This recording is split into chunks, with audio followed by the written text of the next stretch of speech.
नमस्कार, मैं हूं इंतखाब और आप देख रहे हैं न्यूज़ 111। महागठबंधन की सीट शेयरिंग हो चुकी है। सारे लोग को पता है कि कुछ जो नेतागण हैं खुश भी हैं, कुछ नाराज भी दिख रहे हैं। अब नाराजगी क्या है जानते खुद। मेरे साथ जुड़े हैं अभी राजन तिवारी जी।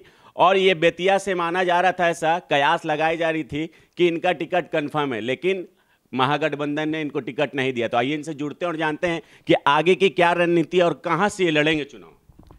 देखिए, मैं तो 3 साल से महागठबंधन से ही लड़ने की मेरी तैयारी थी। लालू प्रसाद यादव जी ने मुझे आशीर्वाद दिया था और चुनाव लड़ने के लिए कहा था। और किस कारणवश उन्होंने उस सीट को महागठबंधन के घटक दल को दे दिया ये तो मुझे नहीं पता, लेकिन मैं चुनाव लड़ूंगा बेतिया से।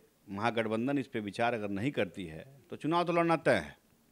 और ये भी तय है कि महागठबंधन में जो सीट मिली है, वाल्मीकि नगर, बेतिया, मोतिहारी, ये सबको पराजित भी करवा देंगे। राजन तिवारी को कम नया कहा जाए। आपके जो हिस्से की सीट थी वो रालोसपा के खाते में। देखिए, रालोसपा के खाते में गई है। उपेंद्र जी सर्वमान्य नेता हैं, कुशवाहा समाज के अच्छे लोग हैं, मेरे दोस्त हैं, मेरे बड़े भाई हैं। चूँकि उनसे मेरे अच्छे रिलेशन रहे, मेरे साथ वो एमएलए थे। कुशवाहा जी को अगर सीट जीतनी होगी तो राजन तिवारी एक ब्राह्मण को उनको लड़ाना चाहिए। चूँकि ब्राह्मण का वोट बेतिया, मोतिहारी, काराकाट, उजियारपुर सब जगह ब्राह्मण अच्छे खासे तादाद में हैं। लेकिन ब्राह्मणों से कुशवाहा जी को मैं देख रहा हूँ पता नहीं क्यों एलर्जी टाइप का है। और कुशवाहा जी ब्राह्मणों से एलर्जी रख रहे हैं, हमको लगता है। हमको ये उम्मीद नहीं थी, क्योंकि जब एमएलए दोनों भाई साथ थे तो हम लोग के साथ बैठ के एक टेबल पर खाना खाते थे। लेकिन इस टाइम लगता है कि उनको ब्राह्मणों से कुछ एलर्जी है, क्योंकि ब्राह्मणों को कहीं कैंडिडेट नहीं बनाना चाहते हैं वो, और ब्राह्मणों को इससे अपमानित महसूस कर रहे हैं। तो इसका कहीं ना कहीं हम ये मान सकते हैं कि आपके खाते की जो सीट आरजेडी आपको देना चाह रही थी, बीच में आड़े आ रहे थे उपेंद्र कुशवाहा जी। नहीं, मेरी सीट उपेंद्र कुशवाहा जी, देखिए कांग्रेस पार्टी ने उस सीट को नहीं लिया। कीर्ति झा आजाद जैसा चेहरा उस सीट से नहीं आए, इसलिए कि राजन तिवारी लड़ रहा है। फिर उसके बाद से वहाँ पे आरजेडी के वो सीट दे दी, ये भी नहीं पता। वीआईपी नहीं लिया।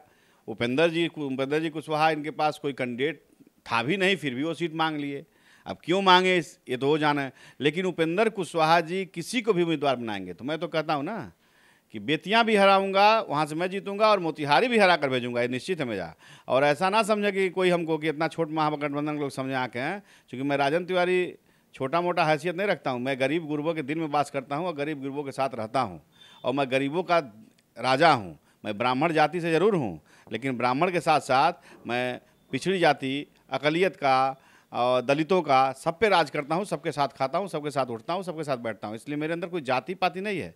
मैं जाति तोड़ो और जमात जोड़ो का नारा लगा के चलता हूँ। ये जो कल तेज प्रताप ने प्रेस वार्ता किया था कल शाम में 6 बजे, लालू राबड़ी मोर्चा, तो क्या लग रहा है कहीं ना कहीं आरजेडी में फूट हुई है? देखिए, हम तो आदरणीय लालू जी का सम्मान करते हैं और हम नहीं कभी चाहेंगे कि राष्ट्रीय जनता दल में कोई फूट हो। और जहाँ तक तेज प्रताप जी की बात है, तो तेज प्रताप मेरे को फ़ोन किए थे, मैं गया था वहाँ पे। और तेजस्वी और तेज प्रताप में कोई भेदभाव नहीं है, दोनों एक समान है। दोनों आपस में बड़ी बातें करते हैं और कहीं कोई दुराई इन लोगों में नहीं है। लोग जो समझें, लेकिन लालू परिवार एकजुट है। लालू परिवार टूटने वाला नहीं है। चूँकि ये कयास लोग लगाते हैं, लेकिन कयासों पर मत जाइए। हम जानते हैं लालू जी के परिवार के, चूँकि हम भी एक मेम्बर रहे हैं भी। और मैं भगवान से ही प्रार्थना करता हूं कि लालू का परिवार कभी ना टूटे। राजनीति अपनी जगह है, लेकिन परिवार भाई भाई में कभी विद्रोह ना हो, दोनों भाई एक हों और भविष्य में राजनीति उनकी आगे चमके। मैं यही कामना करता हूं। आगे इससे ज़्यादा मैं कुछ नहीं कहूँगा। पारिवारिक मैटर है, उसमें मैं ज़्यादा नहीं बोलूँगा। आगे की चुनावी रणनीति क्या होगी राजन जी आपकी? अगर महागठबंधन, पहले घोषणा में देख रहा हूँ, घोषणा क्यों नहीं कर रहा है लोग? घोषणा तो करना चाहिए। अब राजन तिवारी से क्या डर है कि किससे क्या डर है हमको नहीं पता, लेकिन घोषणा लोग कर रहे हैं, उसके बाद ना अपना रणनीति बताएंगे। चुनाव लड़ेंगे तय है। और हमारी बात हो रही है बहुजन समाज पार्टी से, और बहुजन समाज पार्टी से ही लड़ूंगा अगर ये लोग नए विचार करते हैं। और अब तो देर हो रहा है, धीरे धीरे हमको लगता है कि मैं माइंड मेकअप अब कर चुका हूँ और कर ले रहा हूँ। मैं चुनाव लड़ूंगा। तो ये थे राजन तिवारी जी। इनका मानना है पार्टी कोई भी हो, विजय प्रत्याशी यही रहेंगे, चाहे वो बेतिया की बात करें या मुजफ्फरपुर, जहां से खड़े होंगे जीत कर जाएंगे, ये दावा किया है उन्होंने। इसी की तरह तमाम अपडेट्स के लिए आप हमारे साथ बने रहें।